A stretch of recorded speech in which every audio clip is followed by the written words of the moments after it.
If you have said to yourself, I should write that, or if someone has said to you, you should write that, then I'm talking to you because you need to write. And that's why you're tuned in to yWrite.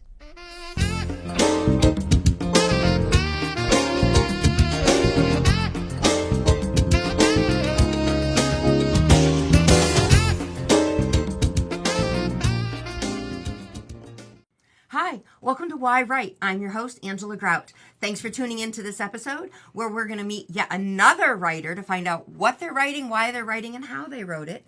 Because hopefully one day you might write your story too, and this particular episode will help you with that. And if you're not interested in writing your story, hey, let me tell you, this episode has a lot of referral books for you to read, and you are going to be so amazed by the author that I have on. I have on Dan Blanchard today, and let me tell you, he's a returning guest. He was on episode 25, and he is an award-winning author. I'm going to take a deep breath. Educator, speaker, traveler. He has published close to 50 books, including a memoir, and he developed like a series called GRANDDADDY Secrets. And GRANDDADDY Secrets not only have secrets for leadership for everybody, but it has some great books for authors. So we're going to talk about that. He has recently published his new trilogy called Travel in Time with Dan. We're going to talk about that today. He has done TEDx talks, and they've gone viral because they have given empowerment tools to people. On episode 25, please go back and watch that. Let me tell you, we talk about his book, The Storm. And this is a story where he shares how he mentors young men and makes them into good men. And I like that. You know, young men becoming good men. He holds, 7 college degrees, probably more now. He was a 2-time junior Olympic wrestler champ. He's a wrestling coach. He's also a coach, a mentor. And he, I think, possesses more time in his day than me, but he possesses a lot of time, patience, and endurance because when he is not teaching or coaching, he spends his time writing and balancing a family with 5 children. I want to welcome back Dan Blanchard to the show. Thank you, Angela. That was a great introduction. Sometimes I get tired listening to that, but it's great to whistle on that one. Yes, it's great to be back on your show, and I'm looking forward to spending time talking to you. We always have great conversations and sharing some great stuff with your audience. Yeah, so I do want to ask you. Right now, you know, when we record, it's usually about 9:30 in the morning here in the studio. What time is it in your world? Like, how many hours do you have in your day? Well, it's interesting. I remember when I was in high school, and I don't know if you remember these ads. Remember the old military ads, the Army ads, the military ads, where it says, we do more before 9 a.m. than most people do, their entire day. And it just seems like my entire life has been like that. When I was 10 years old, I was getting up at 5:30 in the morning to deliver the newspapers before school. That's 5th grade, 10 years old. And I did that pretty much all the way through the 80s. And then I went to the military, the Army and the Air Force, where I got to see that ad. Yeah. And I got to live that ad. Right? Where now I was getting up at 3:30 with the military and doing more before 9 a.m. than most people are doing most of their lives. And then after the military, when I came back to being a civilian and went to college, it was the same sort of thing. I was getting up 4:30-ish, which was kind of sleeping in. Yeah. And being at the gym at 5. Oh, my gosh. No. And then being at my college class at 8 in the morning. I took 8 in the morning all the way through to have all my classes done by noon so that I could work in the afternoon and coach wrestling and do all that stuff and do my studies and reading at night. And then when I became a teacher and a football coach, wrestling coach, it was the same sort of thing. And then when I became, I wanted to become an author, I was like, okay, so when would I do this? And at the time I said, well, what if instead of getting up at 4:30-ish, what if I got up at 4 and wrote for a half hour or 40 minutes every single morning before I went to the gym? And I was like, let's do it. So then for a decade, 7 days a week, I was getting up at 4. And so then what are you living on, 3-4 hours sleep? For quite some time. I lived on about 4 hours of sleep for a long time. Now it's probably 5 or 6 hours of sleep is what I'm living on.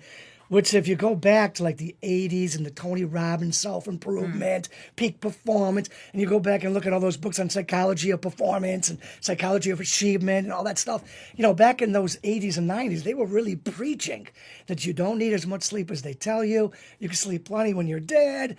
Now, all these years later, like I don't know if I fully agree with that. And I tell my children, don't be like me.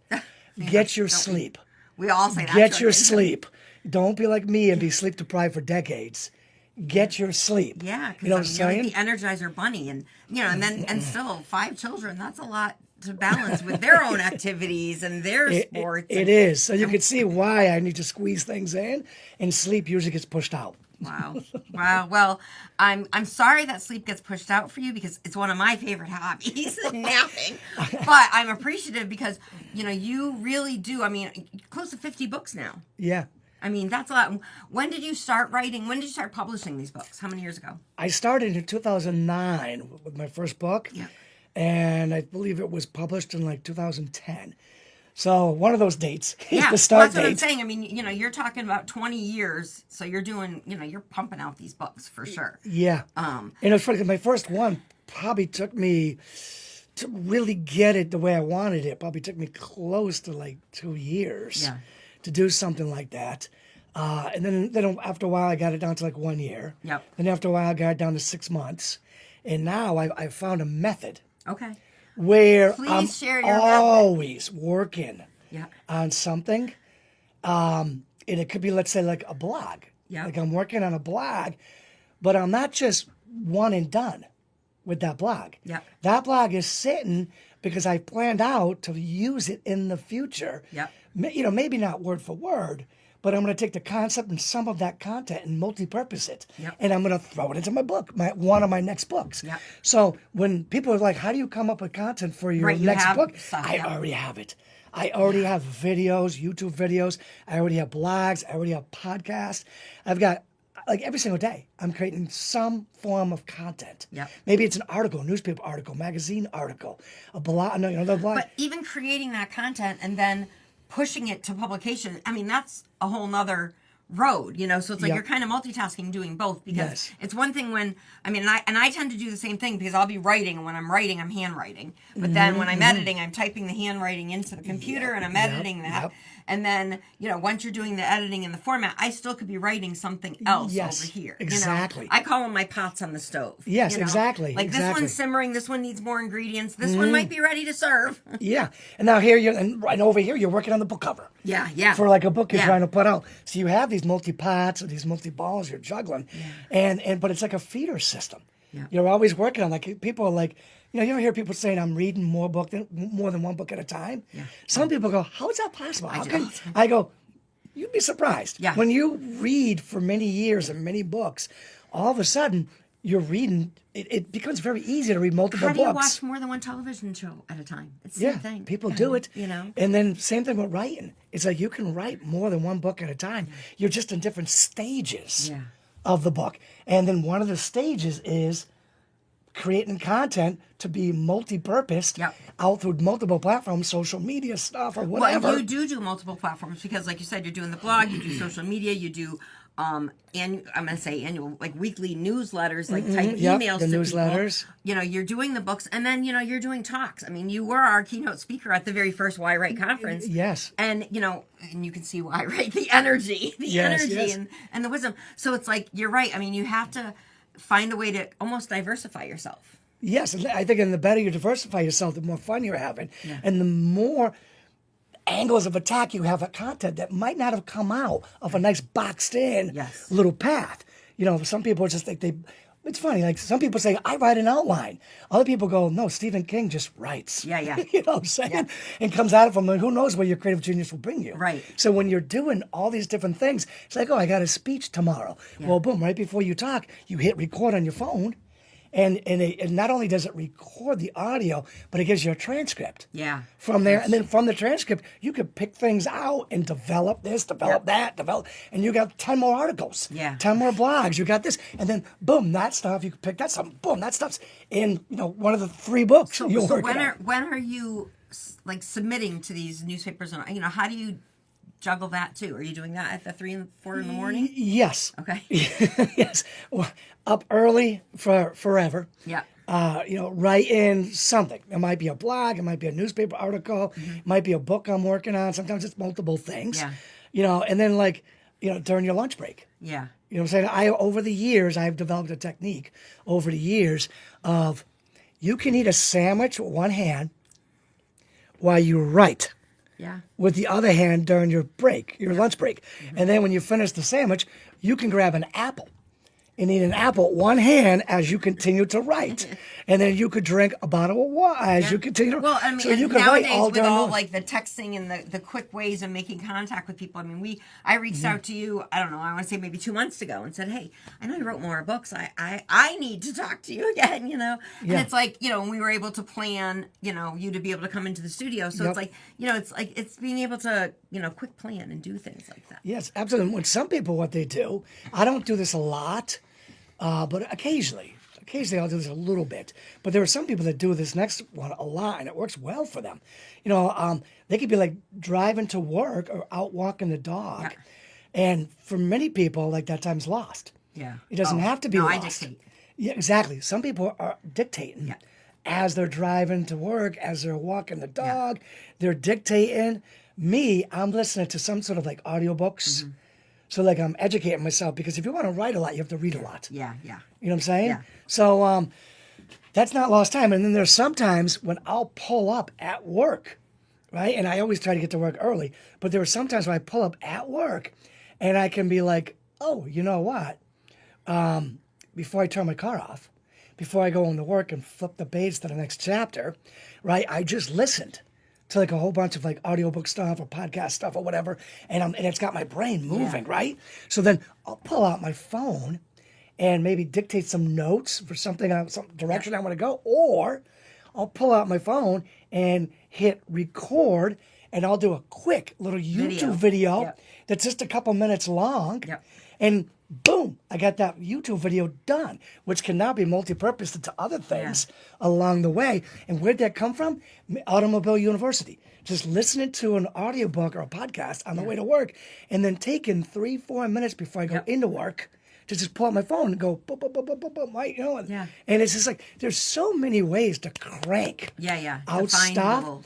But you got it. And I don't know if it's because I had a paper route when I was a kid and went to school and played sports and worked. Yeah. Well, I think people who do multitasking, but different, involved in different things, it allows your brain to kind of swift gears kind of quickly, but also keep other gears going at the same time. So here's a question I got for you, because I know sometimes, you like you said, you handwrite or you're dictating your notes in your phone. After you've used that content, what do you do with it? Do you throw away those pages? Do you delete the note? Because I have so many and I don't know what to do with. No, I usually don't. I know. Throw it away. I just store it somewhere. Yeah. Some old notebooks is piling up somewhere. I mean, lots of times I look at my computer and I'm just like, wow, I got so much stuff on this computer. And then I'm trying to find something on my computer and I'm like, what did I call it again? I'm like, yeah, and that's always fun. Trying to search and find stuff. Search and find. I'm like, I know I wrote this. I know it's in here. Yeah, and then every now and then, like you go back, and you find a gem. And you're like, ooh, I wonder if I can blow this out some more. Yeah. And something I used to do before, now I've modernized, but let me just go back to what I used to do, was I used to carry, those little teeny notebooks, that little memo pads? I have those, I used to carry a memo pad in my pocket and a pen in my pocket. And it might be the name of an article or anything. Yeah. When it pops in my head, I know I'm not going to remember it later. Yeah. So I pull out my little teeny memo pad, I pull out my pen, and I just write it down to work on it later. Yeah, I have that. I actually bought one that little leather bound one. It's like leather. I'm telling you, the little spiral ones work so much better. The little spiral ones. Yeah, they're cheap. They work well. Fancy. So I have this little bulge in my pocket, the little spiral, little memo. Well, when I had my flower shop, I always had the notebook in my back pocket with the pen. Yep. And then if during the day, if I knew, almost like your grocery list, like, oh, tomorrow I need to pick up yellow roses, so I'd open it up, and the front half of the pad would have my supply list, but the back half of the pad would have my notes for stories and books and all of that. Yes. So when people said to me, how do you come up with stuff? Don't you ever go like, what's that, writer's block? Yeah. I'm like, no, I always have stuff. In today's version, now I pull out my phone. Yeah. And I just make a little note and then put it back in. And So, there it is. You know, your first book, The Storm, when, that was written 20 years ago. Yeah, roughly. Yeah.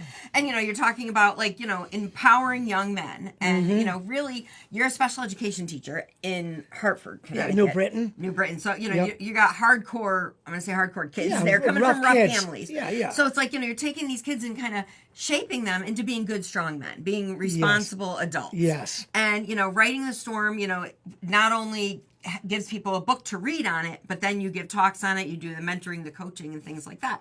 And that's from who you are. Yes. I mean, then now you've started Travel in Time. And I love it because as I'm looking through these books, it is the experiences you've had. Yeah. But you're doing something like these books need more research, right? Yeah, And definitely. when did you come up with this concept? Because you have 3 of them. I know 2 of them are Yep. published now, Yep. and it's you. Tell Let me us walk about you the book. through Yeah. it, Angela. So basically, being an inner city school teacher is very frustrating, especially when you're newer at it. You don't know how you can make it through the first day. You drive home white knuckle on your steering wheel going, I will not quit. I did this. I will not quit. Will not quit. Will not quit. Right? I mean, because you want to quit. You want to quit so bad. And that goes on for years. We're not talking days or months. That goes on for years. Bless where all you, the teachers Where out you there. just want to quit and you're going, oh my gosh, I wouldn't put this sort of treatment on my worst enemy. This is inhumane, right? It's a rough job. And how old are the kids that you're with? Well, I guess the first 8 years in New Britain was with middle school kids. Okay. So I was inner city, strike 1, middle school kids, strike 2, and special ed behavioral, strike 3. So my days were just terrible. But I weathered them somehow. I weathered them, right? And I survived them. And you get better and you get tougher, right, as you go, because you have to. Right? They eat you up. So you have to get better. You have to get tougher. And I think it was Gandhi who might have said, be the change Yeah. in the world. Okay. I was so frustrated with the young teen boys I was dealing with. And I was just like, many times I was like, look at him going like, what is wrong with you? Like, what made you think that was a good idea? Jeez, oh my gosh. And after a while, I was starting to get sick all the time, high blood pressure. And I'm like, you know what? I got to do something different. And then that's when the Granddaddy Secret series popped in my head. Granddaddy Secrets. I love this series. And I decided to be the change, to stop complaining about it, Yeah. but to be the change. And I'm like, so I'm going to start writing stories about a struggling boy living in a rough neighborhood, rough school, rough home, all that, and put out just in a fantastic story-like structure. Put out leadership lessons, character, manners, politeness. Look at people in the eye, but all these things that it seems like none of these kids know. I know. It's so sad because it's something that, for me, I learned at home. Yeah. And home life is so different for a lot of people, but especially in this day and age, you just see a lot of, and I'm not trying to make any parents feel guilty, but they're pushing it on the teachers. Yes. You raise Yes. my kid. You teach him all this Yes. stuff. I'm just going to clothe and feed him in my house. Yeah. The teaching's become so much more encompassing. Yes. It's there's too many hats Yeah. that teachers have to wear. Yep. So after a while, I mean, this was going pretty good, and I was getting a lot of people looking at it, even students, saying, "Wow, this is good stuff," right? So then after a while, it hit me that I shouldn't just stop. I branched out. Shouldn't just stop with the teen boys. I should make some kind of supports for parents. I always say for me, I write the book I need. I start the show I need. I needed there to be a show for writers to tell me why they were writing, to help me, Yep. gain confidence to write. Writing, a murder mystery to find out why a murder happened or something. Yeah. But especially your Granddaddy Secrets, I do see as you kind of writing them for you because they're sharing them. Yeah. The Granddaddy Secrets to being an overachiever. I mean, Granddaddy Secrets to not being burnt out. I forget the exact title of that book. Yep. Granddaddy Secrets to entrepreneurship, to authorpreneurship. Yeah. And it's these are all things who you are. Yes. And, I see cheerleading. You're cheerleading yourself on. Absolutely. And yes. Because you've written it, those books, which we couldn't put all 50 on here. Yeah. It's allowed other people to read them, and if they're not a reader, it allows them to see you and meet you, whether through social media or in person at a keynote talk or a TED talk, and get a little bit of Dan. Yes. I need a little Dan in my life. Well, I definitely learned that you have to write about what you know. Yeah. And by writing about what I know, it's caused me to know it better. Yes. And to introspect and reflect more, and to have more of a positive impact in this world, and be more of the change that Gandhi talked about. You definitely encompass that. And, one of the things that is in all of your books is the fact that you share your wisdom, you share your experience, and you teach leadership to other people. You are a leader. Yeah. You are that change. And when you started writing, I think it's just something I'm going to say probably came naturally to you. I don't know if you really thought this through, but did you plan on always making sure the leadership stuff was in there? Or did it just come No, out? it just came out. Yeah. Like I tell you, it's amazing. Like some people are like, well, when you wrote your first book, like how did that go? And I go, surprisingly easy. Not that it was quick. Yeah. But it was surprisingly easy because when my pen hit the paper, the words just flowed out like a river. Yeah. It just flowed. Now, of course, they needed to be rewritten. But it was just like it just poured out of me. And many times I was like, where did that come from? Yeah. I have no idea where that came from. And I was so glad I wasn't smart enough to box myself in with an outline. Right. But just a free write. Right. Well, and that's one thing. And I was thinking you're going to say, sometimes when I'm doing that free write in the flow, like the river, because I totally get that. I'm just glad that sometimes I have the confidence to not throw it away. Do you know what I mean? So it's like, what did I write? And then, the euphoric feeling when you're done writing it. You're just like you've gotten it, you've given birth. And it's like, it's so good. It's on the page. Yeah. So let me tell you where I've gone to now. Yeah. Because I got up to 42 books. I did the TEDx talk. I was president of multiple associations.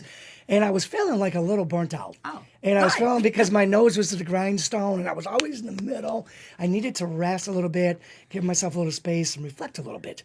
And I actually did that for let's say a little over summer, right? Maybe a little bit into fall as well. And I was confused, and I'm like, I don't know where to go in life right now. I'm still a school teacher. I've got all these books. I got these speeches. I got this. I got that. Right? I don't know where to go in life. And I kept thinking, so who am I?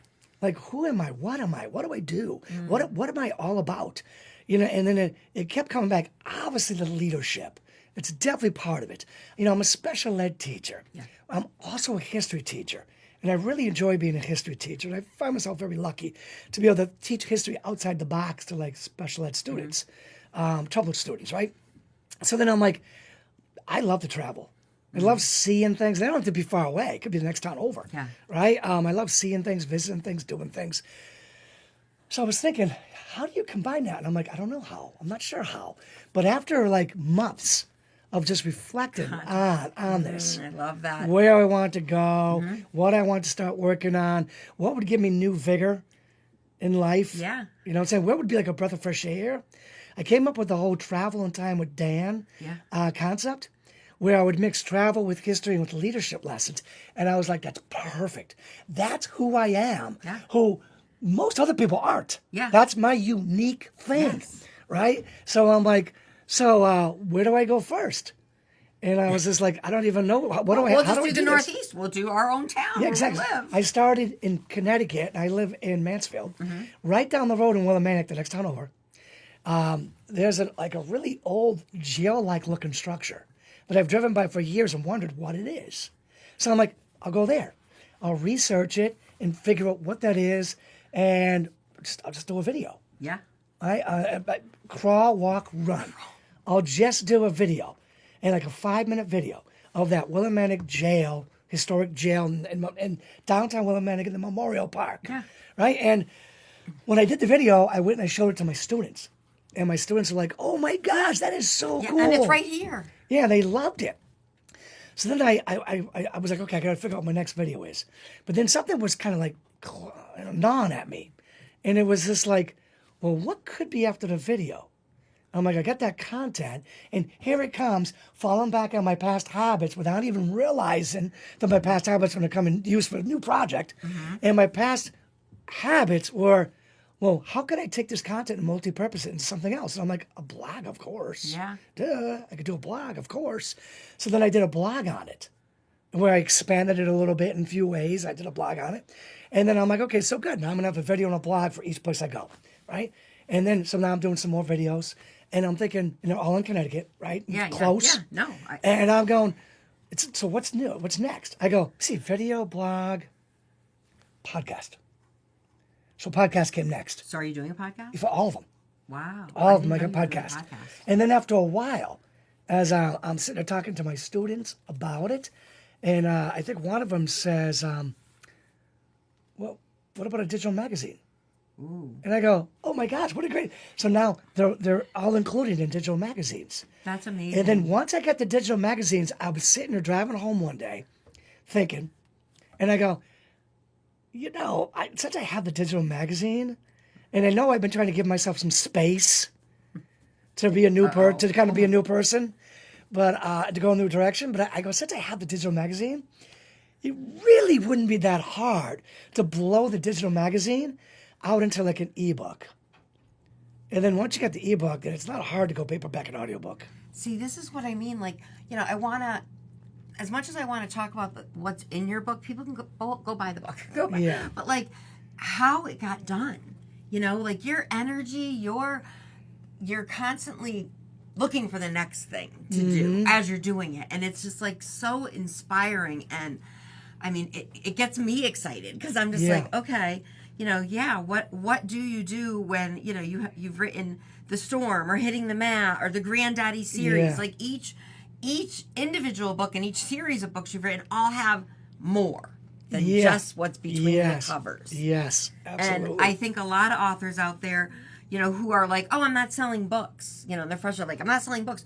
It's not really about selling books. It's about selling your message. So it's like you got to get your message out there, Yeah. So where is this podcast, number one? Because I'm learning about this now. How do people find your podcast? How do they get your books? How do they? Yeah, if you go on, well, my books are simple. Amazon, It's the simplest thing. You just Google Dan Blanchard or whatever. Go to Amazon, so you see the books at Amazon. Okay. Whatnot.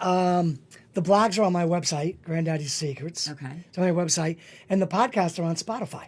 Ah. So they can go to Spotify. Now it gets even better. Like I've got links. Let's say this Travel in Time in Connecticut. Is the links are in is the podcast called Travel in Time with Dan? Yes. Okay, thank you. Yep, Travel in Time with Dan on Spotify. And there's links in the book. Every chapter has links. Okay. To the to everything. To the wherever YouTube you video, went. the blogs, the podcast. You can see me standing there talking about it. So it gets even better. So Travel in Time in Connecticut, I'm like, so what's next? What's next? I go, wouldn't it be cool, right, if me and whatever historical figure that at the site have an imaginary conversation.